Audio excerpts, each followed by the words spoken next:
বলো good morning. আমি আগে বালতি তো ছাদে এসে এখন ওর প্রথম কাজ হচ্ছে গাছে জল দেওয়া। আর রঙ্গন ফুলের এই গাছটাতে না পিঁপড়ে লেগে গেছে, যার জন্য ফুলগুলোকে খেয়ে নিচ্ছে।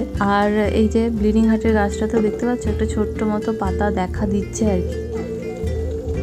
আগে আগে দোলো এই ব্লিডিং হার্টের ডালগুলো যখন আমি লাগাচ্ছিলাম তো তখন ভাই বললো যে রুট আউট দিয়ে মাটির মধ্যে বসাও, তাহলে খুব তাড়াতাড়ি সার্ভাইভ করে যাবে। তো যাই হোক, গাছগুলো বেঁচে গেছে, এটার জন্য আমার খুবই ভালো লাগছে। আর কচু পাতাটাও দেখেছি অনেকটা বড় হয়ে গেছে, ওটাও একটা টবের মধ্যে লাগিয়ে দিয়েছি। আর এখানে 4টে অপরাজিতা গাছই একটা টবের মধ্যে লাগিয়েছি, কারণ টবগুলো বেশ বড় ছিল। আর এই ক্রেটনের গাছের ডালগুলো আমি সব কেটে দিয়েছিলাম, দিয়ে একটা জলের মধ্যে রেখেছিলাম ডালগুলো। তো এটাও দেখলাম সার্ভাইভ করে গেছে, এখান থেকে আবার নতুন পাতা স্টার্ট হয়েছে। আর এগুলো মাটির মধ্যে লাগিয়ে দিচ্ছি একটা টবে করে। আর এই স্নেক প্ল্যান্টটা এনেছিলাম সঞ্চারীর কাছ থেকে, তো থ্যাংক ইউ। আর দেখ, এটা কিন্তু বেশ গ্রো করেছে।